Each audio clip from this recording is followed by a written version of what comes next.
The first thing you lose in a nursing home isn't your freedom, it's your name. At least that's what I realized the afternoon my son signed the papers. I was sitting 3 doors down from the administrator's office, close enough to hear the soft hum of the fluorescent lights and the careful politeness in Daniel's voice. "It's just temporary," he said. "We need to cut costs. The house is too much for him now." Cut costs. He said it the same way he used to talk about cable bills and streaming subscriptions. I stared down at my hands, steady, still strong at 72, and listened as the woman behind the desk shuffled paperwork. "We'll take very good care of your father," she assured him. Father, not Robert, not Mr. Whitmore, just father. A line item, a monthly expense. Daniel lowered his voice, but not enough. "Once we sell the property, things will stabilize. This is the responsible move." Sell the property, he meant my home. The house I'd paid off 25 years ago, the house where his mother took her last breath. I heard the scratch of his pen against paper. Confident, decisive, efficient. For a moment I almost admired the way he handled it, like a man managing an investment portfolio instead of relocating his father. Footsteps approached down the hall. A nurse offered me a sympathetic smile. "They're just finishing up," she said gently, as if I were being checked into a hotel. Daniel stepped out of the office moments later, smoothing his tie. He looked relieved. Lighter somehow. "There. We go," he said, clapping his hands once as if concluding a business meeting. "This is for the best, Dad. You'll see." I held his gaze. What my son didn't know, what he hadn't known for the past 8 years, was that the building he had just admitted me into was mine.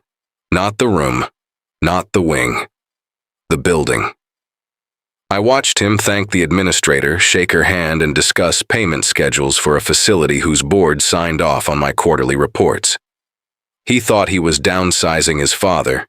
He had no idea he'd just moved me into my own investment, and I suppose, before I tell you what happened next, I should explain how I ended up there in the first place. Before the spreadsheets, before the concerned looks and careful conversations. My life was quiet. Not lonely, just quiet. I had been a widower for 6 years when Daniel decided I shouldn't live alone anymore. 6 years since Margaret passed in the upstairs bedroom with the curtains half drawn and the late afternoon sun spilling across her quilt. I still remember how she squeezed my hand twice before she let go. That house held 42 years of our life. Every scratch on the hardwood floors, every dent in the kitchen table from when Daniel was 8 and tried to carve his initials with a butter knife, the faint water stain on the ceiling from the storm in '98. I had repaired most things myself over the years. I liked working with my hands. It kept me steady. After Margaret died, people assumed I would unravel. I didn't. I kept the lawn trimmed, paid my bills on time, met Frank for coffee every Thursday at 7:15 a.m., read the paper cover to cover. Volunteered twice a week at the community legal clinic downtown. I preferred structure. Structure gives a man dignity when grief tries to steal it. Financially, I was comfortable, not flashy, not extravagant. Comfortable. I had retired from commercial. Real estate development at 65. Over the years, I'd learned the value of owning assets quietly rather than announcing them loudly. Most of my investments were structured through holding companies, clean, conservative, stable income streams, nothing that attracted attention. Daniel knew I had done well. That was the phrase he used. "You did well for yourself, Dad," but he never knew the details. I never believed money should define a father in his son's eyes. I paid for his college without loans, helped with the down payment on his first home, covered unexpected medical bills when his daughter, Lily, broke her arm in 2nd grade. Never asked for repayment, and I never mentioned the numbers. When he wanted to start his consulting firm, I offered advice but declined partnership. "Build it yourself," I told him. "You'll respect it more." He did well too. Smart, ambitious, efficient. Efficient was always Daniel's defining trait. After Margaret passed, he began stopping by more often. At first, it was thoughtful. He'd bring groceries or insist on checking the smoke detectors. He installed a security system I never asked for. Just peace of mind, he said. I didn't argue. But slowly, I noticed the tone shift. He began studying the house when he visited. Not admiring it, assessing it, like a contractor estimating renovation costs. You know, Dad, this place is a lot to maintain. I manage, I'd reply, and the stairs, they're steep. They've been steep for 40 years. He'd nod, but the conversation never truly ended, it just paused. He asked more questions about my accounts. Are your investments liquid? Do you have someone overseeing distributions? Have you thought about estate restructuring? He framed. It is prudence, preparation, protection, I answered vaguely. I have it handled. That seemed to irritate him more than if I'd given details. Daniel liked clarity. Numbers, forecasts. I preferred privacy. One Sunday afternoon, he stood in the backyard watching me trim the hedges. You shouldn't be climbing ladders at your age, he called out. I came down slowly and wiped my hands on a rag.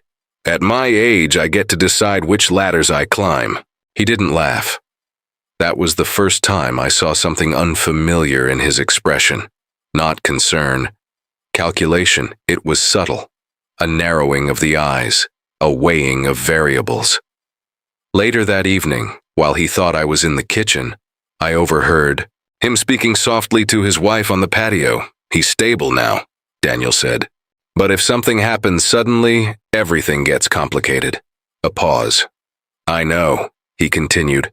I just think we need to think long-term. Long-term.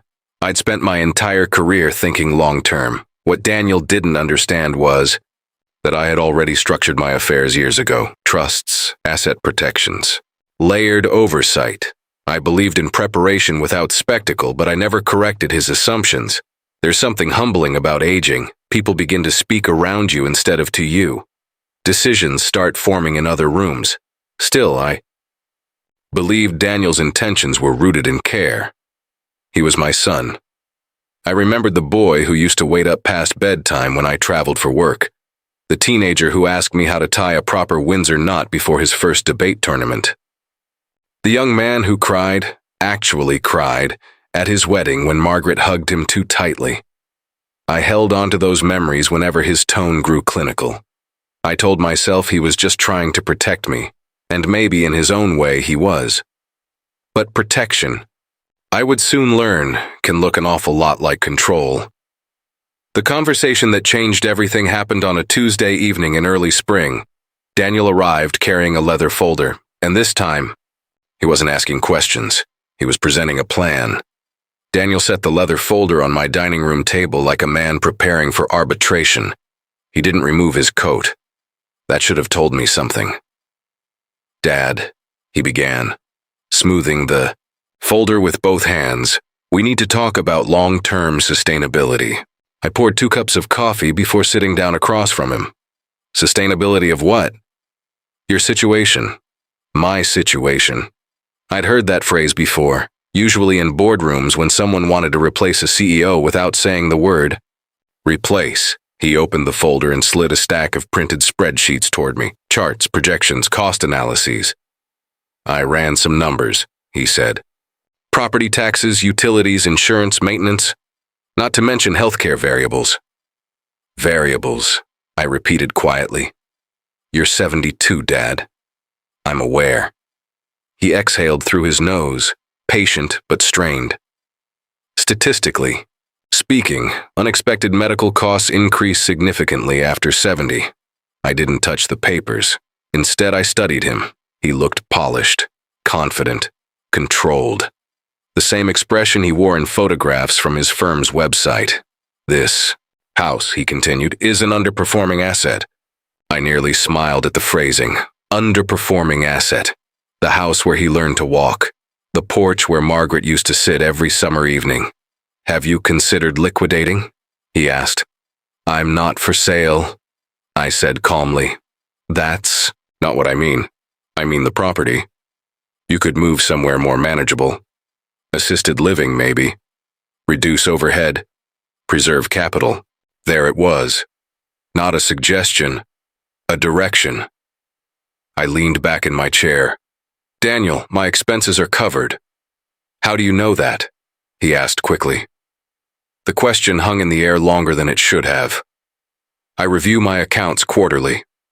With who? He pressed. My advisors. He frowned. You've never mentioned advisors. You've never asked. His jaw tightened. He didn't like information gaps.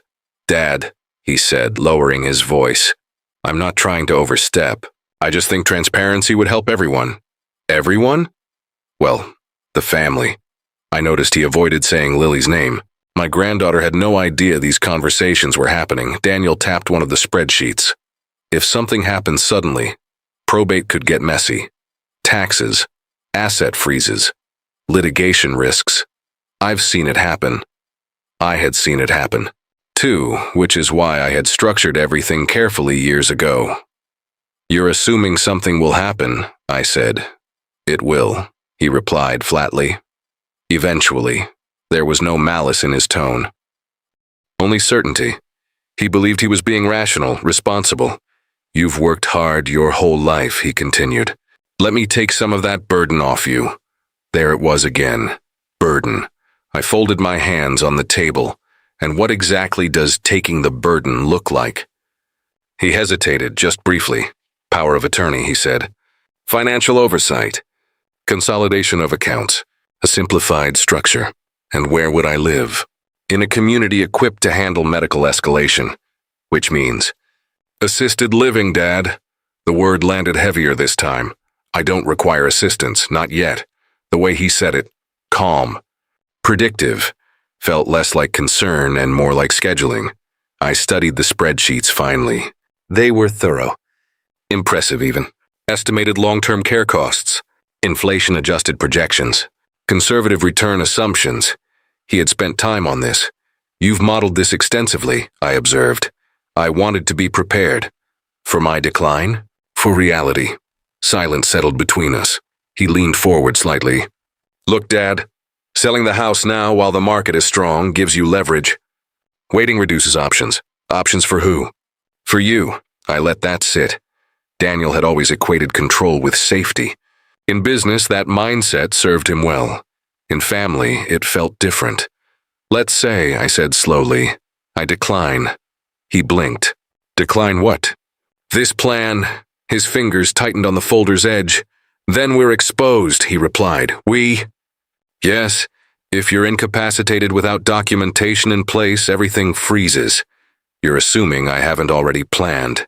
His eyes sharpened. Have you? I have. Then why won't you show me? Because I thought you're already measuring what you think is yours. But I didn't say that. Instead, I asked, Daniel, do you trust me? The question seemed to catch him off guard. Of course I trust you. Then trust that I've handled my affairs. He stood up abruptly and began pacing near the window. You're being stubborn. I'm being deliberate. You're 72. I'm competent. I'm trying to prevent disaster. And I'm trying to maintain dignity. The room felt smaller after a long pause. He turned toward me again. What if we start small? He suggested. Just financial visibility. Let me review the accounts. No immediate changes. It sounded reasonable. That was the problem. I'll consider it, I said. He nodded, though I could see frustration beneath the surface. As he gathered his folder, he added casually, You know, there's a facility near the river that's highly rated. Just toured it for a client last month. Impressive staff. Strong management. I didn't react outwardly. Just something to think about, he said after he left. I remained at the table for a long time. I had negotiated multi-million-dollar developments across 3 states.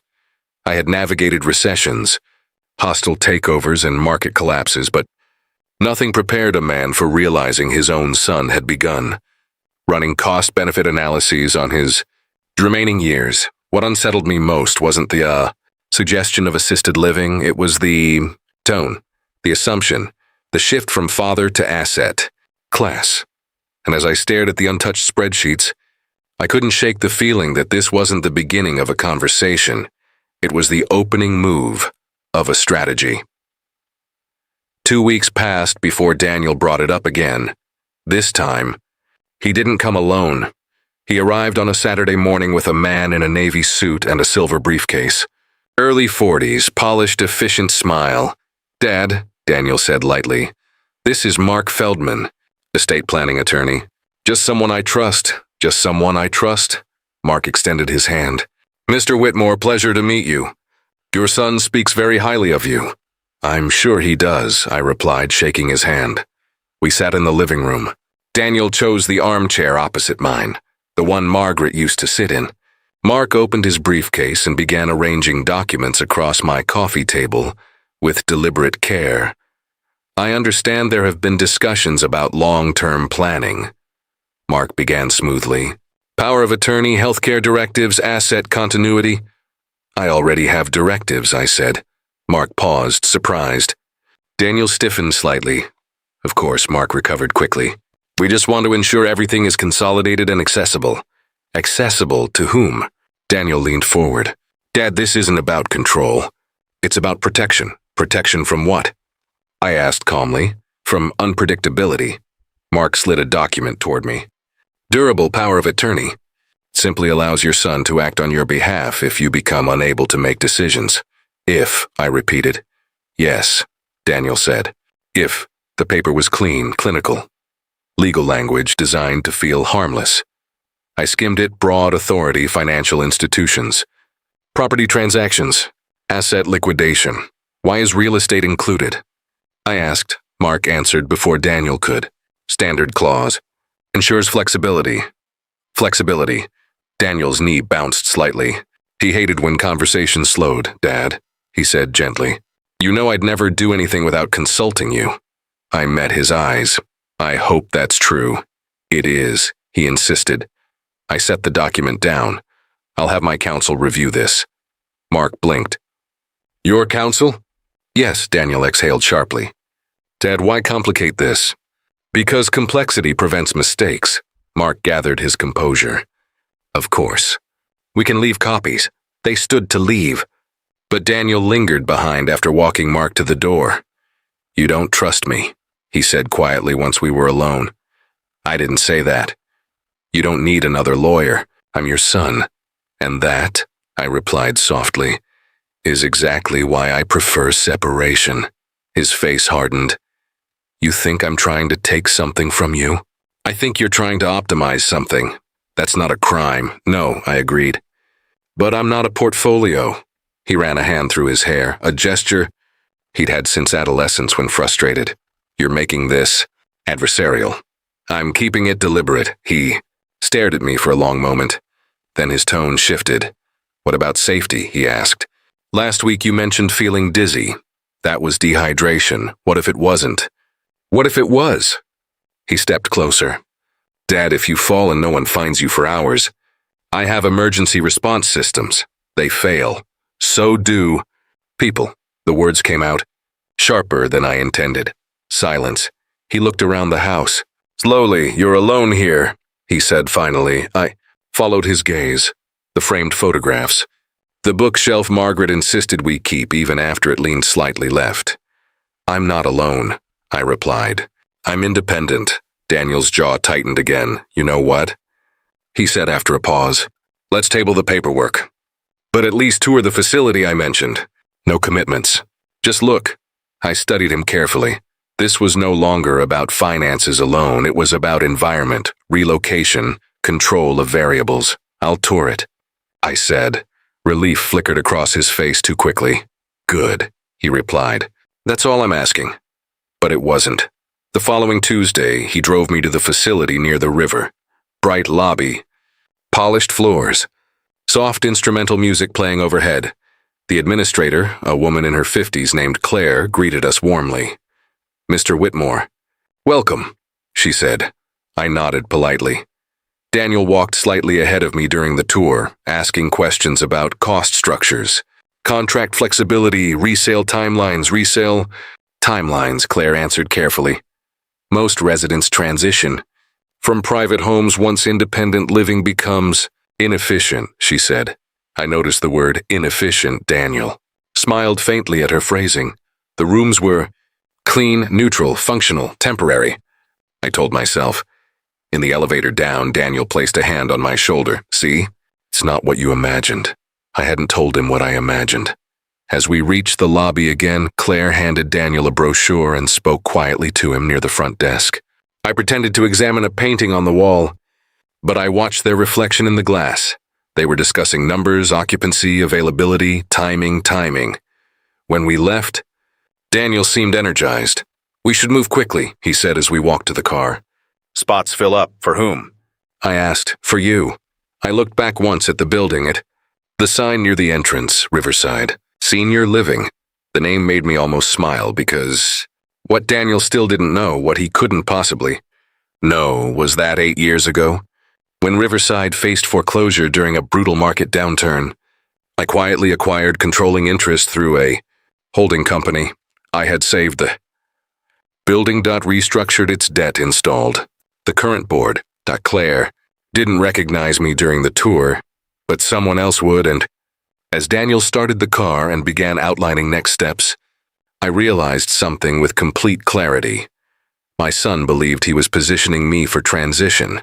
He had no idea he was walking me into a boardroom. The move happened faster than I expected. That, in hindsight, was my mistake. 3 weeks after the tour, Daniel arrived at my house with a moving company already scheduled. I thought we were still discussing this, I said as 2 men began wrapping my dining chairs in thick blue blankets. We did discuss it, he replied briskly. You agreed to the tour. You said it was reasonable. A tour isn't a relocation. It's temporary, he insisted. Just until we streamline everything. Streamline. There it was again, the language of efficiency. Margaret's china cabinet was emptied first.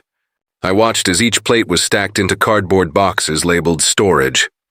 The word felt sterile, detached from memory. Where is this going? I asked. To a climate-controlled unit, Daniel answered. Safer than here. Safer than here. I walked upstairs slowly and stood in the bedroom for a moment. The quilt Margaret made lay folded neatly at the foot of the bed. I ran my hand across it once before placing it carefully into a suitcase. Downstairs, Daniel was on his phone. Yes, he was saying quietly. The house will be listed within the week. Listed. He hadn't even asked. When he noticed me standing there, he covered the receiver. Just preliminary conversations, he said. No commitments, but I recognized the tone. Deals were already in motion. By noon, the house echoed. Furniture removed. Walls exposed. 42 years reduced to labeled containers. Daniel walked me to his car, as if escorting a client between appointments. You'll adjust quickly, he said. They have activities. Structured meals. Medical supervision. And what do I lose? I asked. Nothing, he replied automatically. That was his blind spot. He believed relocation was neutral. We arrived at Riverside mid-afternoon. The sky was overcast, the river dull and gray beyond the trees.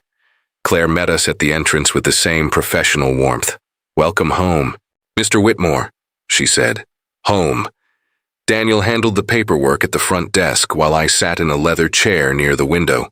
I watched the receptionist slide documents across the counter. Daniel signed with practice speed. Power of attorney attached, I heard him say quietly. I didn't interrupt. Let him feel efficient. A nurse led me to my room, 3rd floor, east wing. Neutral walls. Standard furniture. A bed positioned precisely in the center of the room as if aligned by ruler. Daniel followed, carrying a single suitcase. We can bring more later, he said. I set the suitcase on the dresser. This is temporary, he reminded me. Of course, I replied. He walked around the room once, evaluating it the way he evaluated everything. This is good, he said finally. Very manageable. Manageable. A staff member entered with intake forms. Daniel answered most of the questions himself. Dietary restrictions? He avoids sodium, Daniel responded before I could speak. I manage my own diet, I said calmly. The nurse smiled politely and wrote something down anyway. After the paperwork was completed, Daniel stepped into the hallway with Claire. I remained seated but angled my chair slightly toward the open door. I'd like the house listed immediately, Daniel was saying. Market's favorable. And your father's approval? Claire asked. I have authority, he replied. Authority. There was a pause. "We'll need confirmation from our legal department," Claire said carefully. "It's all attached," Daniel answered. "Trust documentation included. Trust documentation that meant he had filed the power of attorney papers faster than I anticipated. Interesting." He re-entered the room moments later, wearing a reassuring smile. "All set," he said. "You'll be comfortable here." I studied him quietly. "Daniel," I asked, "when did you decide I couldn't live alone?" He hesitated. "It's not about can't," he said. "It's about shouldn't." "Based on what?" "Risk." "And what is risk to you?" "Uncertainty." There it was again. He kissed my forehead. Lightly, something he hadn't done since he was a teenager, and stepped back. "I'll visit Sunday," he said, then he left. The room grew still. I listened to the distant hum of televisions down the hallway. A wheelchair rolled past my door. Somewhere, someone laughed faintly. I stood slowly and walked to the window. From this angle, I could see the front entrance and the curve of the driveway. Riverside Senior Living. The building's exterior was recently renovated. Brick façade restored. Landscaping improved. I had approved those upgrades during a board vote 3 years ago. Daniel believed he had secured placement for his aging father. In reality, he had admitted me into an asset under my majority control. Sat down at the small desk in the corner of the room and opened the drawer. Inside was a welcome packet with board member contact. Information printed discreetly. On the last page, my name was listed Robert Whitmore Sr. Advisory partner. I closed the packet gently. Then, I pressed the call button on the bedside phone and asked the receptionist to schedule a private meeting with the facility director, not as a resident, as an owner, because if my son believed this was about efficiency, it was time to show him how efficiency truly works. It took less than 10 minutes for the knock to come. 3 soft, professional, controlled. When I opened the door, it wasn't Claire. It was a man I hadn't seen in nearly 2 years. "Mr. Whitmore," he said, visibly startled. I wasn't aware you were staying with us." Thomas Avery, executive director, appointed 5 years ago after I led the restructuring vote. His composure returned quickly, but not before I saw the recognition in his eyes. "Thomas," I replied evenly. "I imagine this is unexpected." He stepped inside and closed the door behind him. "I received a message that a resident was requesting a private meeting," he said carefully. "I didn't realize that the resident signs your performance reviews." His posture straightened instinctively. "Sir, if there has been a misunderstanding—" "There hasn't," I interrupted calmly. "There has been a maneuver." I gestured toward the small chair by the desk. He sat. "I was admitted today under power of attorney authorization," I continued. "Temporary placement. My son believes he's acting in my best interest." Thomas nodded slowly. "And are you, competent?" I asked.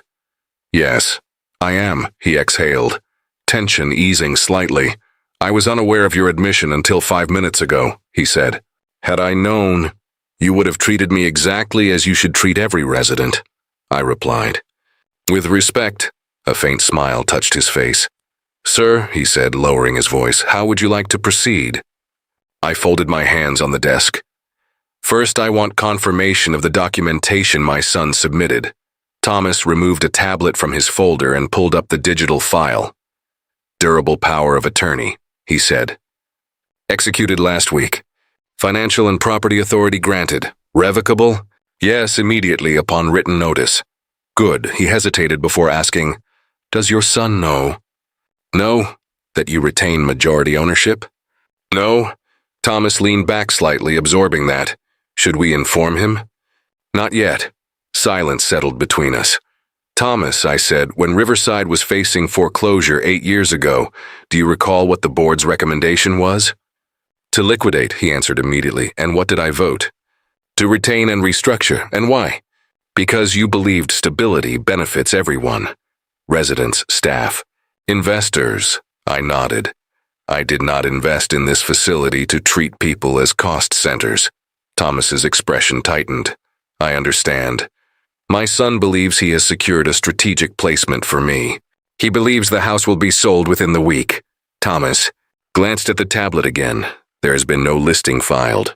Through our network, he said. There won't. Uni looked up. I want a board meeting called. I said, an emergency session? Yes, tomorrow morning. That's unusually fast, so was my relocation. He gave a single nod. And your status as a resident? For now it stands, I said. I want no special accommodations. No announcements. No deviations. Understood. And Thomas? Yes, sir. If my son contacts the facility regarding property liquidation or asset coordination, you will inform him that all such discussions require direct approval from the majority. Stakeholder, Thomas's eyes flickered, which is you. Yes, he stood. I'll notify the board immediately, he said. 9 a.m.? 9 is fine. He paused at the door. Sir, may I ask something? Go ahead. Why allow it to reach this point? I considered the question carefully. Because sometimes, I said quietly, people reveal their intentions more clearly when they believe they're in control. Thomas gave a slow, understanding nod. After he left, I walked back to the window. Down in the parking lot, Daniel's car was gone. He likely felt accomplished, productive, protective. He had streamlined variables, reduced uncertainty, optimized risk. But tomorrow morning, at precisely 9 o'clock, he would learn something critical about efficiency. Control only belongs to the person who owns the structure, and I owned the structure. At 8:55 the next morning, I left my room and took the elevator to the administrative floor. No wheelchair, no assistance, just a pressed navy blazer. I had packed myself in a steady pace down the corridor. The receptionist's eyes widened slightly when she saw me step off the elevator without a staff escort. She started to rise, then hesitated. Good morning. Mr. Whitmore, she said carefully. Good morning. Emily. I hadn't forgotten her name. I walked past the reception desk and toward the conference room at the end of the hall. The frosted glass door already glowed with silhouettes inside. Thomas stood when I entered. So did everyone else. 5 board members, 2 legal advisors, and, seated halfway down the table, Daniel. His expression shifted from mild confusion to visible disbelief. Dad? I nodded politely and took the seat at the head of the table, the only empty chair. What is this? Daniel asked, glancing around. Thomas cleared his throat. Thank you all for assembling on short notice, he began. This emergency session concerns governance clarification and ownership oversight. Daniel looked at him sharply. Ownership oversight of what? Thomas met my eyes briefly before continuing. Riverside Senior Living operates under Whitmore Holdings Group. Majority stakeholder, Daniel's brow furrowed.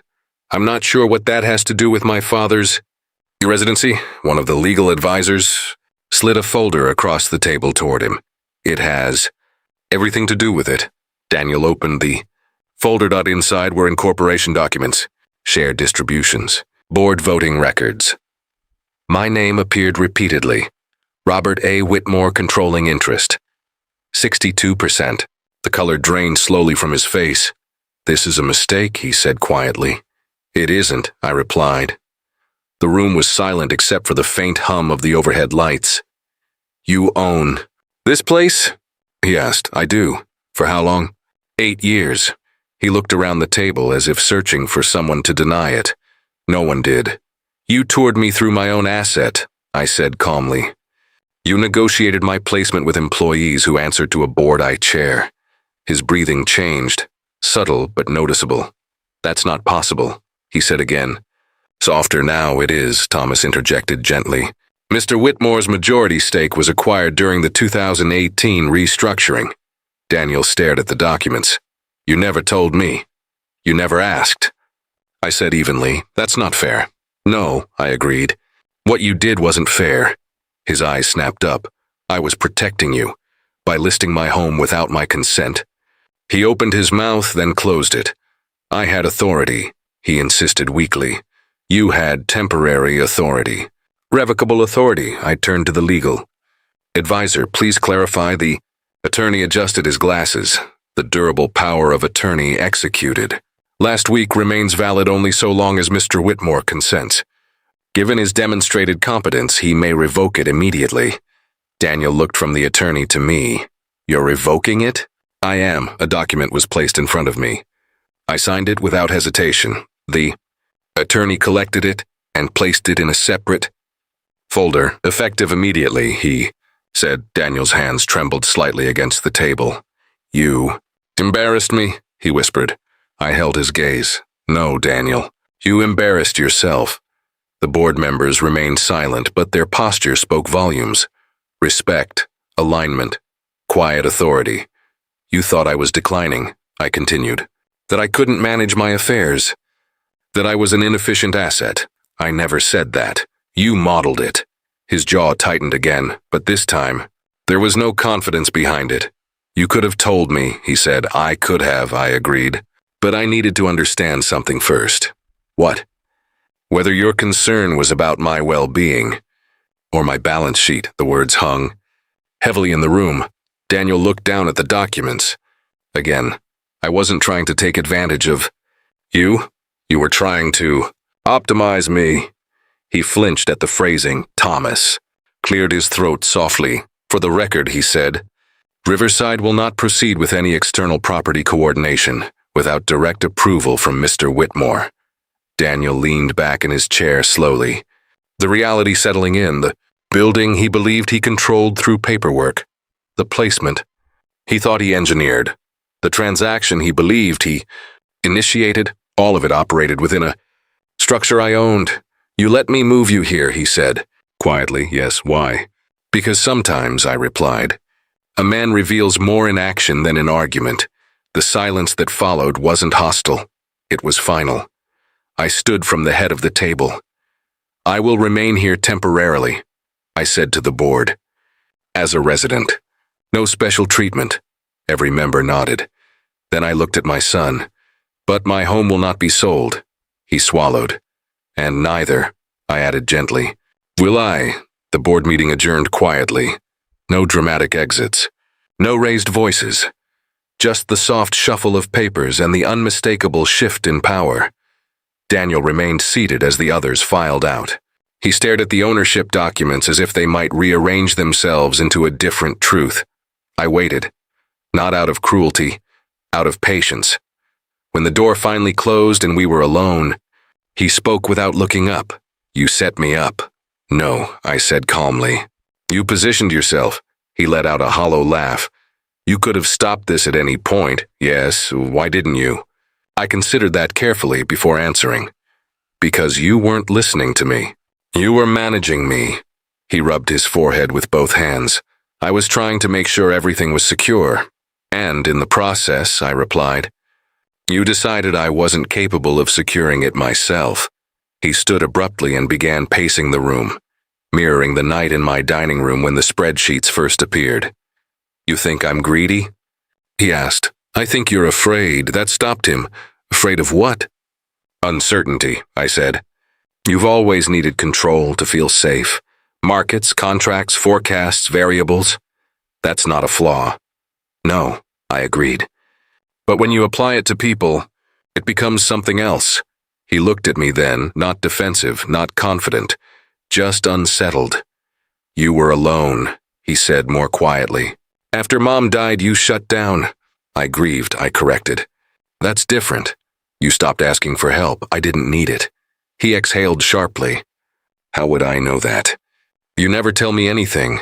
That was the first honest sentence he'd spoken since the meeting began. You never asked the right questions, I replied. Silence again. He leaned against the wall, folding his arms. So what now? He asked. Now, I said. We correct the damage. I stepped toward the table and gathered the remaining paperwork. The power of attorney is revoked. The listing agent will receive written notice that the property is not for sale. All financial access you obtained through those documents is terminated.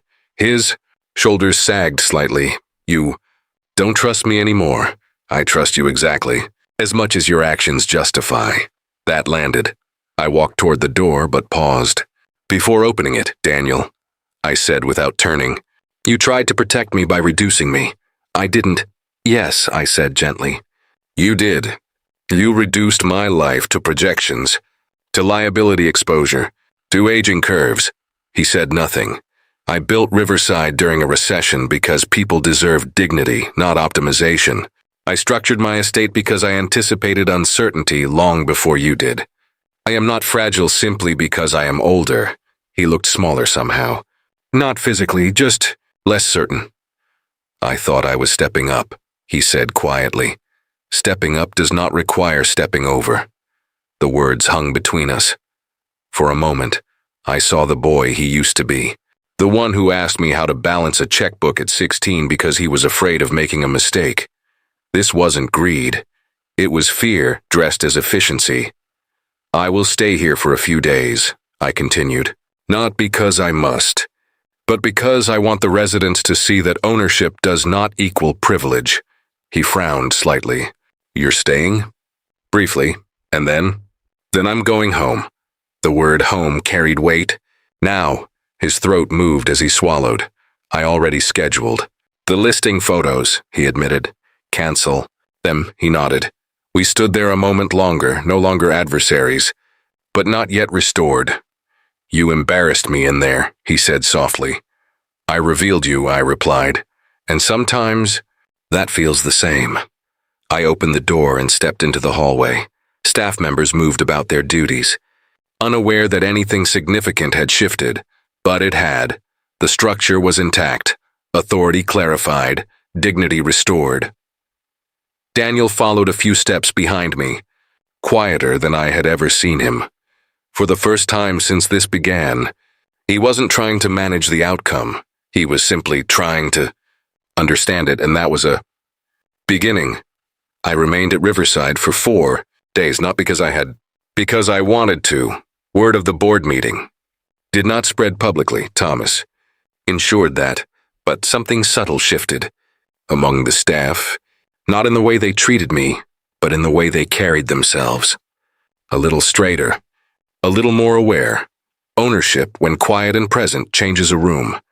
I joined residents for breakfast in the main dining hall, sat beside a retired school teacher named Eleanor, who told me with perfect seriousness that oatmeal was a conspiracy against joy. I listened to a former machinist complain about the thermostat settings with admirable consistency. No one treated me differently. That was important. On the second evening, I asked Thomas to walk me through the East Wing renovation schedule. We reviewed staffing ratios, maintenance budgets, and resident feedback reports. He spoke candidly. I asked precise questions. Efficiency has its place, but never at the expense of dignity. Meanwhile, Daniel called twice. The first time I let it go to voicemail, the second time I answered. I canceled the listing, he said immediately. Good. There was a pause. I also spoke with the bank. I told them the power of attorney was revoked.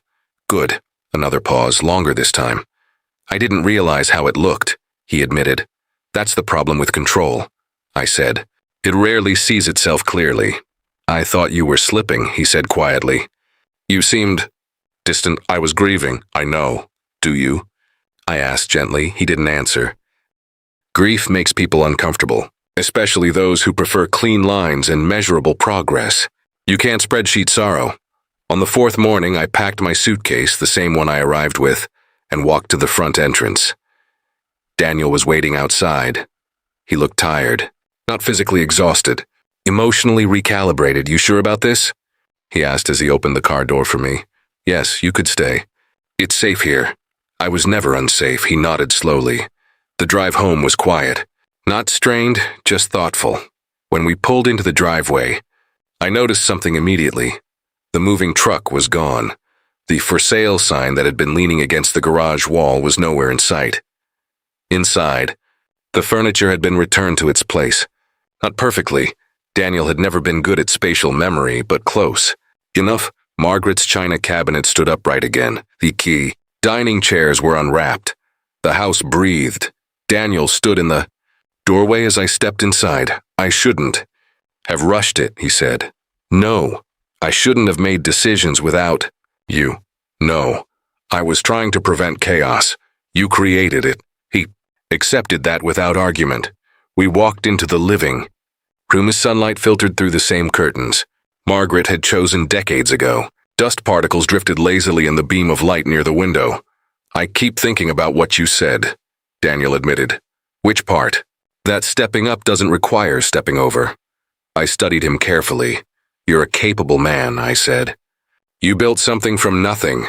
I respect that, but you confuse authority with responsibility.